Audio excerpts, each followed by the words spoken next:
Okay. Okay, so good evening again, Master Guide trainees from Mandaluyong SDA Church. Our topic for tonight is understanding creativity. And this is not just creativity sa kahit saan, but understanding creativity in the classroom. May I ask again, who among you here wants to become a teacher in the future? Pero a teacher herself is already a teacher. Oh, EJ is wants to become a teacher. That's great. Kasi this evening, it will be about you. Kailangan nating intindihin na this is not just creativity somewhere, but specifically in the classroom. Okay? So I am already telling you what our topic will be about. Understanding and using creativity, and this is based on Master Guide Curriculum Manual. Next. Like, who among you here has a favorite class? Sino sa inyo dito ang may favorite class? EJ, I know you have. Can you say it again? And also state the reason bakit yun yung favorite mo. Yung favorite ko pong class is English. Pwede po dalawa. Okay. English and Science po. Bakit po is, yung English is, kapag nasa bahay po is, pag nanonood po ako ng mga cartoons po sa TV, natututo po ako ng English. Tapos pag punta rin po sa school, tuturo po yung English teacher namin, dumadagdag po lalo yung pa sa English. At Science po is, ang naka-curious po ako lagi sa mga libro kung ano po yung magiging subject po namin sa science. So, in short, may something interesting in that subject, right? Apo. Okay, thank you so much, EJ, for your response. Follow-up question. Pwedeng si EJ hasagot, pwedeng, and I also want everyone to participate. Next question. Ano ang ideal classroom ninyo? O ano yung ideal class ninyo? Ano yung ginagawa ng teacher? Can you please give me a picture of your ideal class? Let's go back to our classes before. Bakit kaya ito naging, ito yung gusto ko? At ano pa yung mga gusto kong idagdag dito? Ano ba yung mga ideals? Anyone?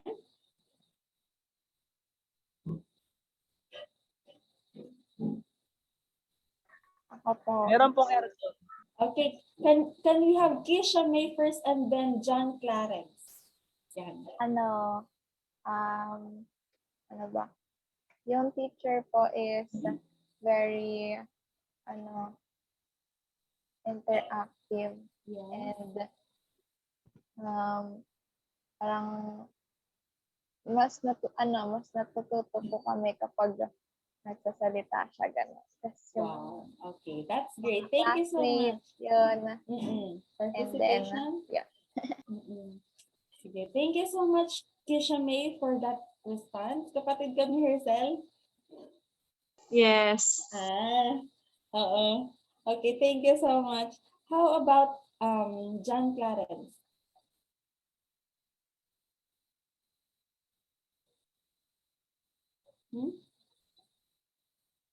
Come on. Ma'am, yung prefer ko pong ideal ko pong classroom is comfortable po with aircon. Tapos po yung proctor po is hindi po siya terror. Considerate po siya. Yun po, ma'am. Okay, thank you. Alam niyo ba na yung mga sinagot ninyo? Parehas yan, i-discuss natin ngayong gabi. And those are only few of the reasons bakit ang isang classroom ay nagiging ideal classroom. Or, I mean, not just the classroom, but the class itself. It becomes an ideal class because it's interesting, may interaction, and also the atmosphere itself, di ba, ng class? Well, all of us have different types of learning, whether we realize it or not. Pero yung mga ganong sinabi ninyo, pwede yan sa lahat. At yan ang pag-aaralan natin ngayong gabi. Next question. Sige. Kung yung ideal class natin ay may interaction, ay hindi boring, gugustuhin nyo ba na mapunta sa isang klase na ganito ang style magturo ng teacher? Okay, class, please get your notebook, please copy, please open your books to page ganito, ganyan, and answer the following. Is it a fun class? Huh? Will you learn much kapag ganun yung klase natin? Well, I don't think so. I don't think so na magugustuhan ng kahit sino yung ganung klaseng very dry kind of teaching. Kaya, creativity is very important. Creativity is very important, and that answers this question in our slide. Why is creativity important? Maraming dahilan. Okay. We have our differences. We know that.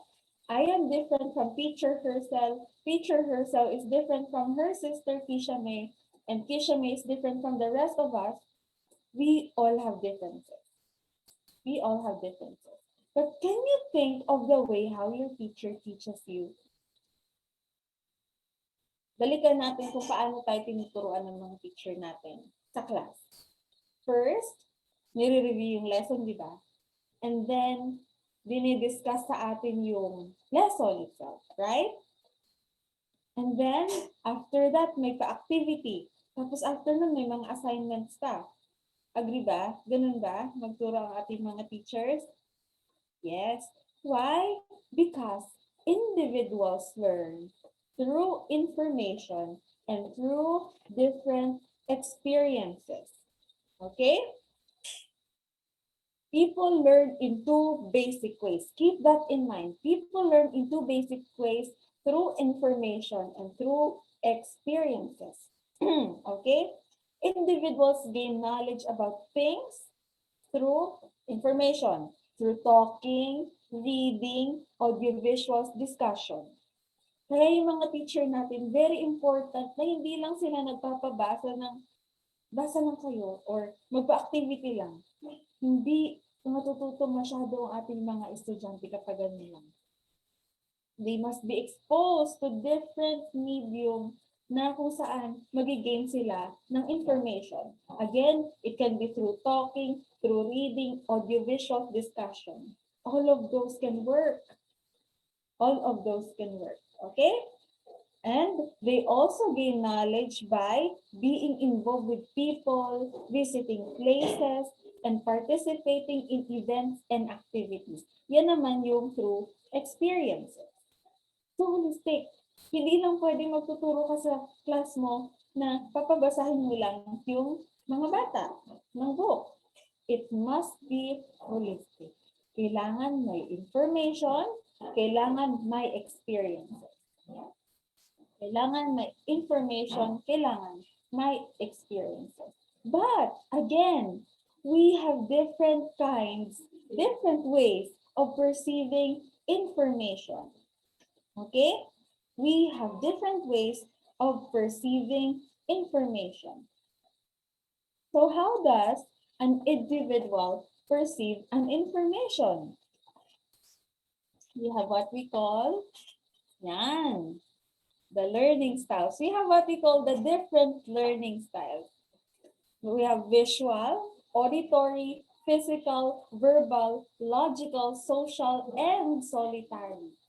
May I ask, sino sa inyo dito ang nakaka-identify kung anong klaseng learning style ang meron sila? And can you please give us some examples kung papaano nyo ba nasabi or proof kung papaano nyo ba nasabi kung bakit ganun yung klase yung learning style nyo? Anyone? Ganun talaga? Okay? Siguro I want to hear from teacher herself. Ano ba yung learning style mo? And yan. Ano ako, teacher? Visual and auditory. Visual and auditory. Okay. I'm also visual and auditory. Okay, thank you. How about si Kathy Camposan? Kathy Camposano, Ma'am Kathy? Visual and ano po, verbal. Visual and auditory, visual and verbal. Okay.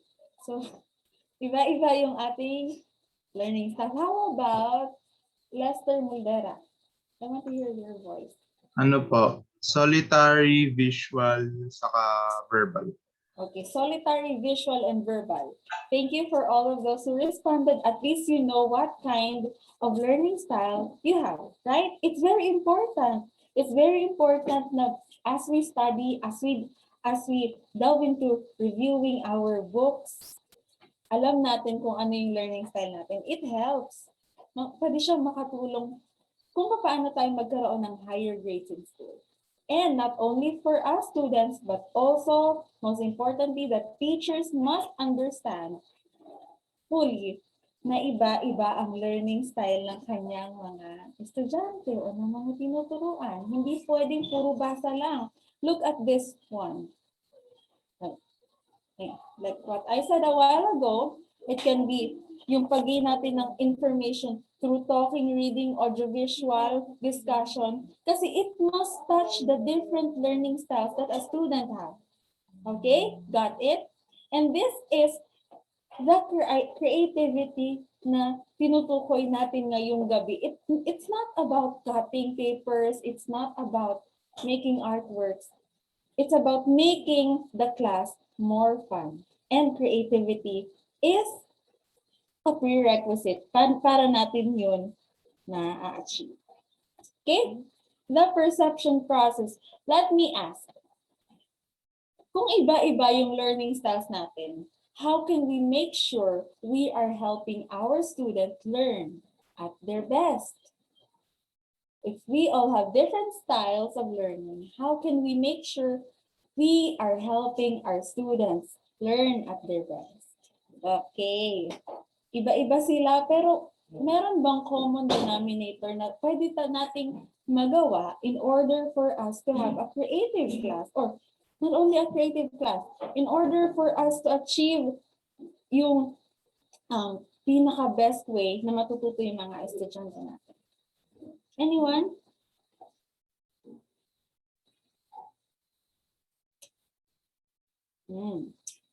Okay. So, may gusto bang sumagot? Ano, sige. teacher? Differentiated learning. Differentiated learning. Okay, Oo, good. kailangan gagawin natin na iba-iba yung mga activities, yung iba't ibang learning styles ng mga estudyante. Yes, that is correct. Or sa atin, sa mga teachers, differentiated curriculum. If you can still remember that. Okay, thank you for that answer. That is one way na ma-make sure natin na ma-achieve natin yung mga estudyante natin ay natututo at their best. But there's more. Okay?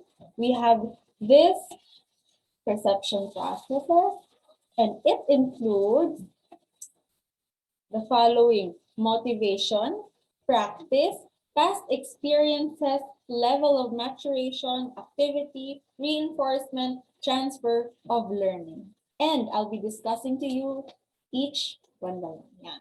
Okay, let's first go with motivation. Motivation. Can you still remember the time? Pwedeng nung bata ka pa or pwedeng nung much older ka na ikaw ay na-motivate na gumawa mag-achieve ng something. At sa palagay mo, bakit yun nangyari? Bakit ka mas na-motivate or mas nagpursige na ma-achieve yung isang bagay?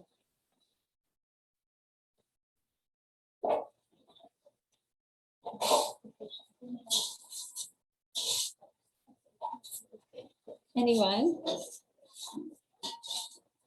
Ask natin si Lester. Okay, can I hear from Lester Moldera?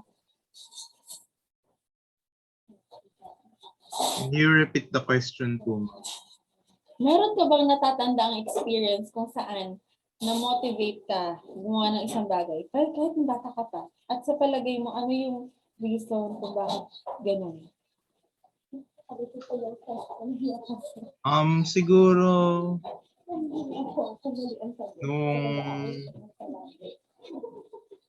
siguro dun sa current course ko ngayon, kung willing ka po ba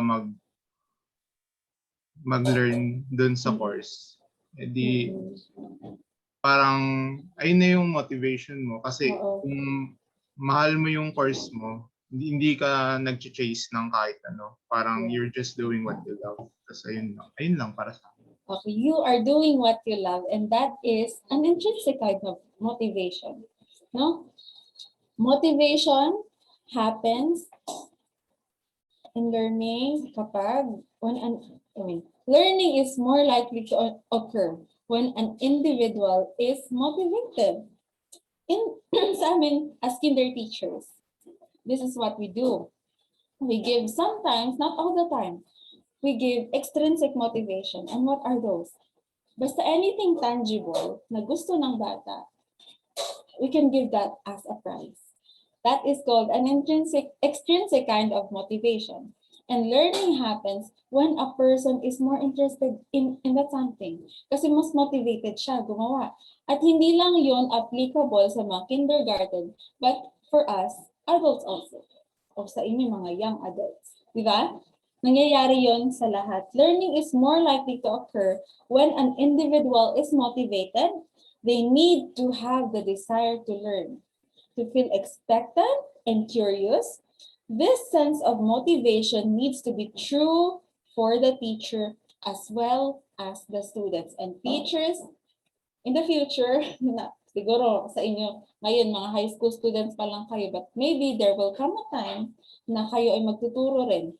Pwedeng hindi as a classroom teacher, but just pagturo lang kayo. It's important for you to set the mood of the class. And it's important for you to make your class interested sa learning. Kasi learning is more likely to happen or to occur when an individual is motivated to learn. Now we have here different types of motivation. We have the intrinsic kind of motivation and the extrinsic kind of motivation. Iba-iba yan eh. When it's an intrinsic type of motivation, it can be the belonging and love na mafe-feel natin sa class. And then, extrinsic naman, ito yung mas common sa mga bata. Pwede rin itong sa matatanda, just like rewards. Ano ba? If you do well today, you can, bibigyan kita ng something, bibigyan kita ng prize, ng stickers, incentives, para sa mga teachers na to do their best sa pagtuturo, bibigyan ng government ng mga incentives. Pwede silang i-promote sa work. Those are kinds of extrinsic motivation. Or criticism can be, kung ayaw mo ma-criticize, mas mamomotivate ka gumawa ng mas mabuti, to work at your best. And also failures. So those are examples at napakarami pang iba. Next is practice. Repetition facilitates learning. Okay, good teachers realize the value of practice and revision, but purposeless repetition may be harmful and useless. You know, sino sa inyo dito ang nag-aaral ng instrument or who among you here plays an instrument? Okay. To those who plays an instrument, you know, musicians, ang nakikita lang ng mga tao sa kanila is perfection sometimes. They play perfectly. But most of us cannot see the reason kung bakit ganun na lang sila ka-perfect. It's because of repetition. It's because of hard work. At ganun din tayo. Pag tayo ay nag-aaral, pag yung teacher natin pinapaulit-ulit sa atin yung lesson, mas napapamiliarize tayo, mas nag-instill sa ating muscle memory, mas familiar tayo, then mas na-accomplish yung learning. Okay, so repetition facilitates learning. That's why sa kindergarten, we always repeat things. Every morning, routinary siya. Na-instill sa mga bata because repetition, again, repetition facilitates learning. Next is past experiences. Past experiences. Past experiences contribute to efficiency in learning. They are the basis for present and future responses to information at hand. New experiences will be integrated with the old ones and will help forge new insights. Learning experiences need to be as enjoyable as possible so individuals can call on past experiences and see them as valuable and memorable. Kayo ba, nung pumasok ba kayo sa kindergarten or sa grade 1, wala ba talaga kayong kaalam-alam? I mean, blank slate. Blank slate ba? Or, tabula rasa, blank slate? I don't think so. Lahat tayo dito ay may alam na o may prior knowledge pagpasok pa lang natin sa classroom. And it is the teacher's duty na yung past experiences ng isang estudyante o yung alam niya, ma-stimulate para mas ma-prepare siya sa bagong learning and it will be connected to the new learning that the teacher will present.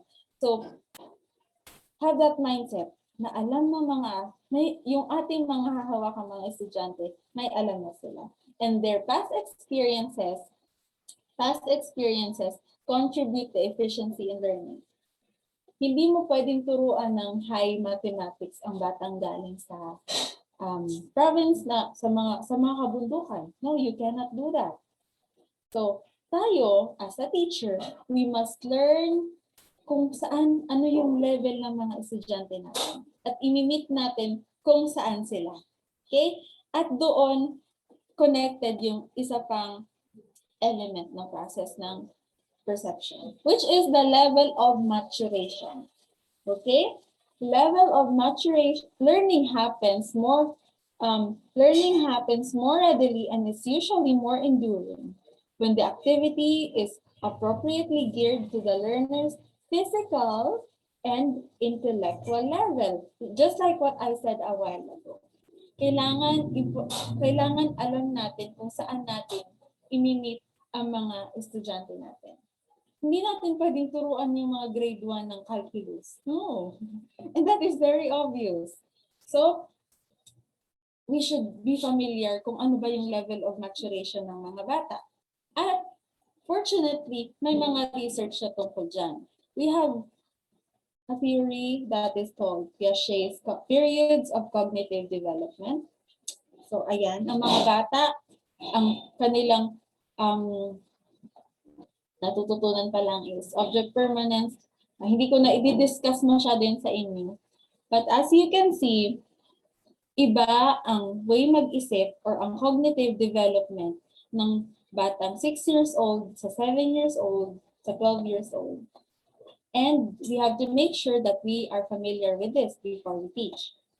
Okay, next one is activity. Activity, learning is an active process. Because it is accomplished by the learner, not automatically by some kind of transmission from the teacher. Simply receiving information from a teacher is not enough. Telling is not teaching. Keep that in mind. Telling is not teaching. Activity is essential for learning.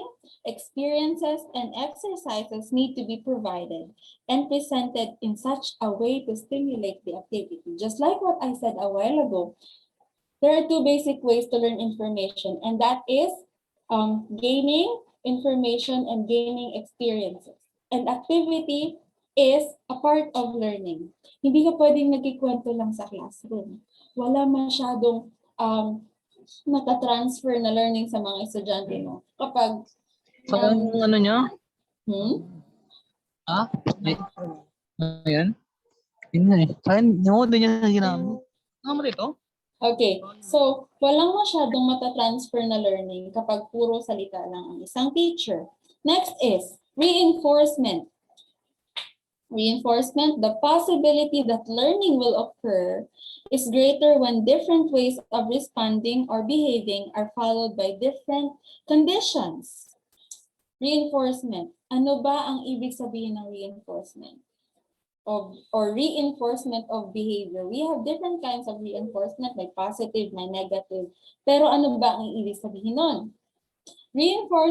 Reinforcement means to strengthen. To strengthen the learning, to strengthen the behavior. It means na may gagawin ka as a teacher para ma-strengthen yung learning ng mga estudyante mo. And maraming paraan para gawin yan. It can be done through activities, through practice, yung mga nabanggit ko na kanina. Okay, and the last one that we have is a transfer of learning. It says here, behavior or responses learned in one situation may be transferred or be applied to other situations. Yung mga natututunan natin sa isang bagay, we all know that it can be applied sa iba't ibang klaseng situations. People need to be encouraged to find the principle or general idea in the provided information and then discover and discuss other ways of applying that same principle to future situations. Kapag nagtuturo tayo sa pag ang mga magulang natin, tinuruan tayo ng mga bata tayo, ang mga prinsipyo na anak, ganito yung gagawin mo, ganito yung gagawin mo sa ganitong situation. And when we grow up, napipick up natin yung mga prinsipyo yun. That is why natututo tayo mag-decide by ourselves kasi alam na natin yung mga consequences ng mga bagay-bagay. Same as true when we are teaching in the classroom. Kaya it's very important na maging holistic tayo, integrated sa ating mga itinuturo. Okay?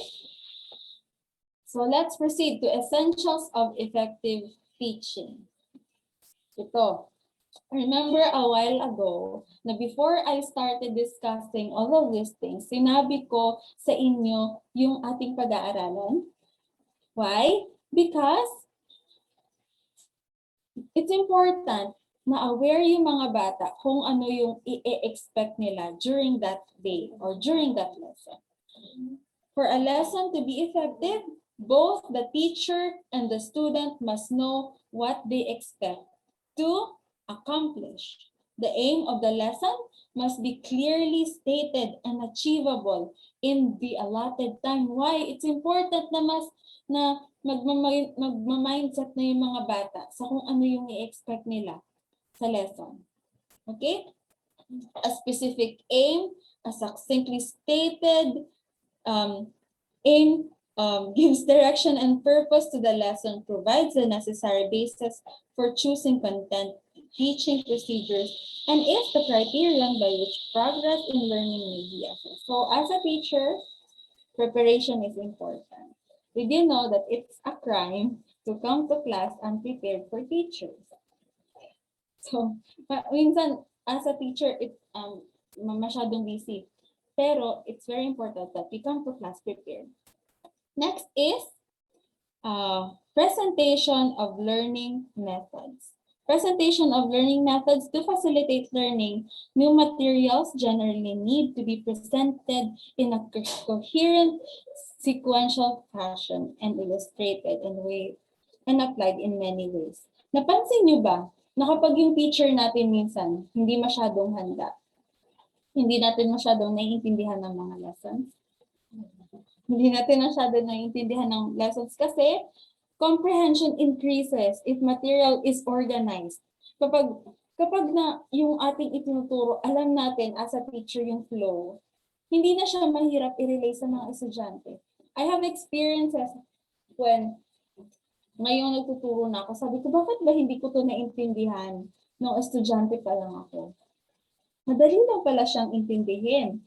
And I make sure na kapag ako nagtuturo at yung lesson na yun ay nung na-encounter ko siya nung bata ako, hindi ko maintindihan. I make it sure na ginagawa kong plain, understandable, at naayos yung flow ng pagkakaturo ko.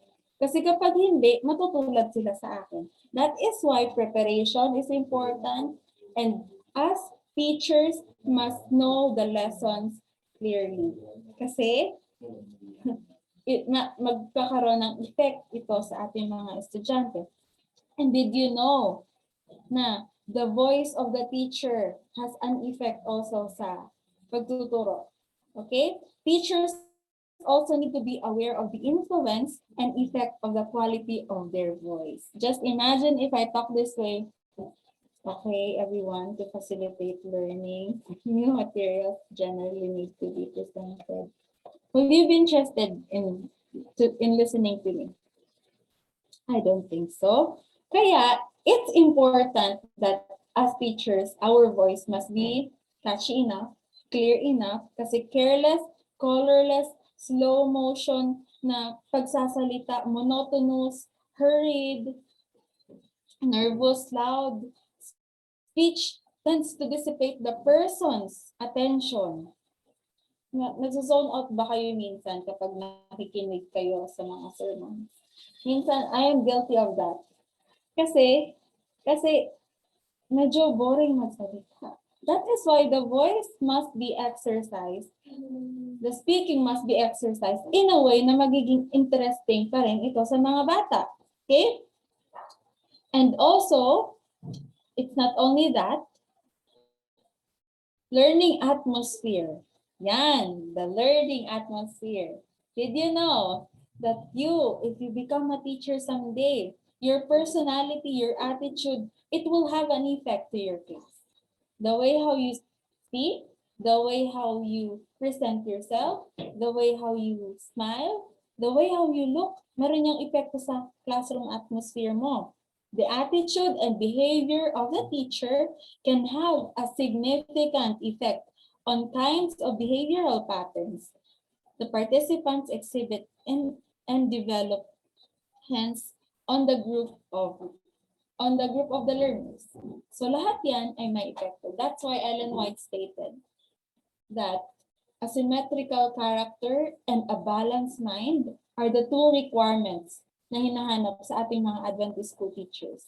Kasi lahat yan ay may epekto sa classroom environment. Di ba? Napansin niyo, mas masayang pumasok sa classroom na hindi masyadong terror yung teacher. Or considerate yung teacher.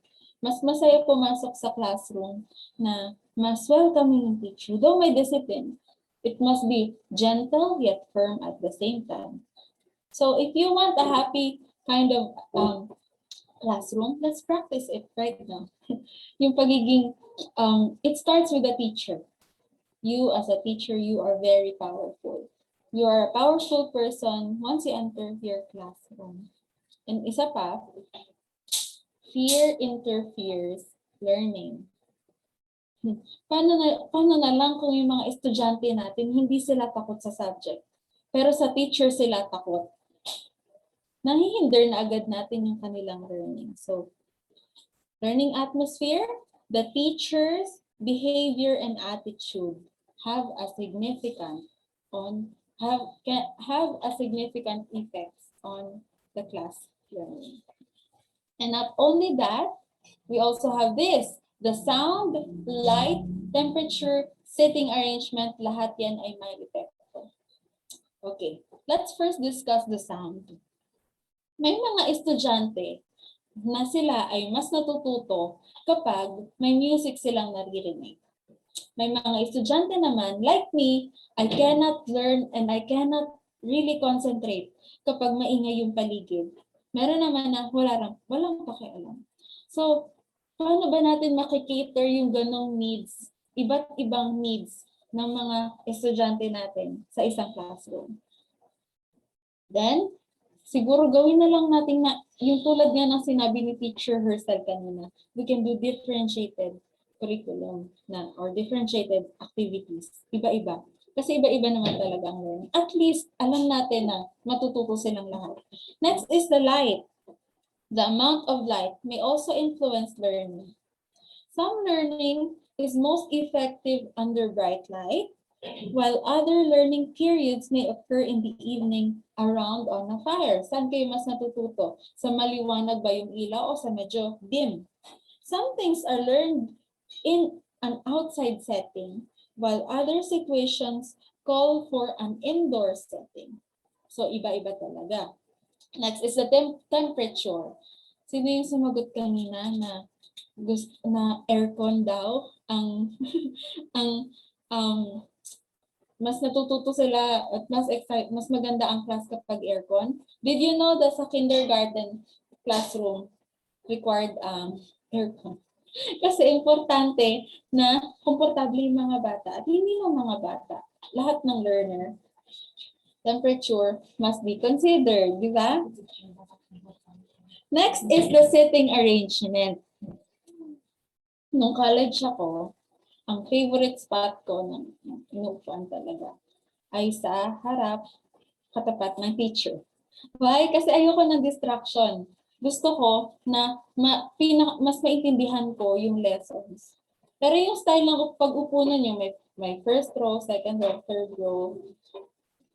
What if na occupied na lahat, pero yung estudyante natin na very eager, gustong matuto ng mabuti, ayaw ng distraction, gusto rin sana umupo dun sa pinakaharap. Pero ang available lang sa kanya is yung backseat. Paano natin yun ma-address yung ganong klaseng issue? Iba-iba yung ating sitting arrangement. And as teachers, we must be sensitive sa style ng arrangement ng ating mga upuan. It's part of classroom management. Says here na sitting arrangement may have a marked effect on the success of the teacher's presentation. Keep that in mind. If the seated are in rows and people are unable to see what's happening up in front because someone in front is seated, then they will become easily distracted and bored. However, ito yung tip. However, if the chairs are set in a circle, allowing everyone to see each other, the presentation will usually become more successful. So maganda na lahat ng estudyante ay may fair na position sa ating classroom. Pero as of now, since wala naman tayong face-to-face, okay lang na. Hindi mo na natin yung isipan. As long as gets natin yung mga unang considerations. Kasi itong learning atmosphere, it's very physical. Hindi naman siya need as of now. Maybe in the future. Okay? Lastly, being creative. Being creative. One of the most important aspects of learning is creativity. That is why there is an urgent need for creative teachers who will present their material in an exciting way. And students will learn to love what they enjoy doing, and learning can be enjoyable. Pero here's the problem. Mas madali na maging hindi creative, right? Mas madali kapag ituturo mo lang yung lesson mo na, okay, kuha kayo ng libro, basahin niyo yan, then activity. But you teachers in the future, you have a responsibility na maging creative. Why? Knowing na iba't iba ang klase ng learners natin, knowing na iba't iba ang kanilang levels, iba't iba ang kanilang learning style. Pero lahat naman ay pwedeng matuto kung susundin natin yung mga nabanggit kong principles. And lastly, whatever you do it for the glory of God. Maybe it takes sacrifice, maybe it takes effort. It will take your time and energy. But keep in mind that God has entrusted you with learners na hindi lang para lumipas lang, palipasin lang yung schedule mo na pagtuturo. But keep in mind that you are also serving the master teacher. So whatever you do it all for the glory of God, and that is found in 1 Corinthians 10:31. 1 Corinthians 10:31. And we are serving not just an ordinary teacher, nor just a master teacher, we are serving the King. And every king deserves the best service that we can offer. So medyo mahirap man ito gawin, marami mang kailangan i-consider, but I tell you, if you want to do it, you can do it with God's help. So that is all for our lecture this evening, understanding and using creativity in the classroom. Yan.